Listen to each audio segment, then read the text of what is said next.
more you've learned everything. So whether you get a degree or a course grade, or whether someone says, good job, that there's still some place more to go with it. There's something new that can be added, some other person's point of view that might enhance how you might think about what you have learned already. True learning is when you are doing something that you're involved in, and then all of a sudden you have an aha. Oh, it's there. But we need to take into consideration what people are interested in, and I think a lot of that is just not happening. Learning is experiencing, and a part of it is the brain, but part of it is experiencing something different. And it is great when a tutor gets off the subject because they're talking about something somebody's interested in. Part of it is about nurturing curiosity. Part of it is about connecting to what people are interested in. And then, therefore, that empowers them and motivates them intrinsically. Barriers are, to infinity.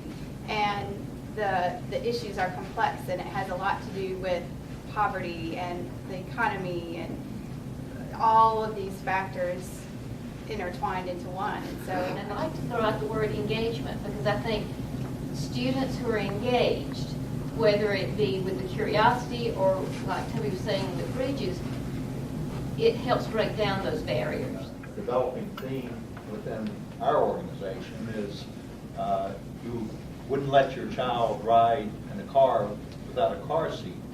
Why would you let your child start school not being prepared to read? I don't think the end point is an SAT score. I think the end point is an educated public that fills the jobs that are here, that can balance their checkbook, that can make responsible decisions in their life. I think that's the end point.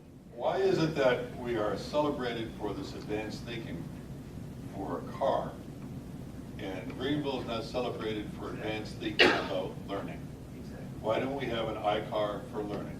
Instead of reading out the Constitution and trying to memorize it, could they not play a serious game where they're in a law office and they have to practice and try cases to learn that way? Our optimism, our good feeling about our learning sense here in Greenville is tempered, should be tempered with the fact that it's not available to everyone. And that this experience is not equally dispersed in our community and not within our state. And that's what weighs heavy on our minds when we look at our statistics.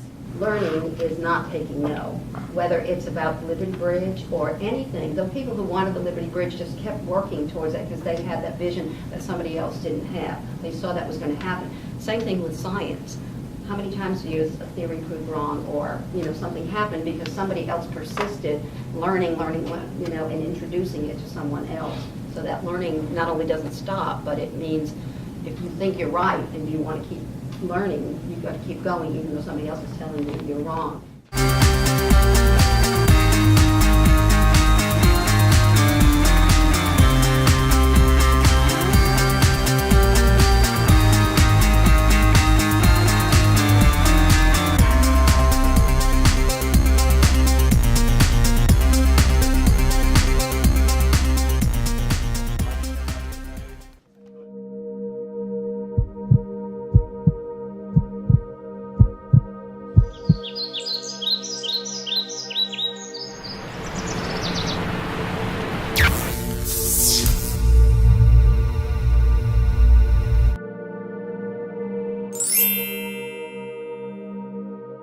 I have a dream today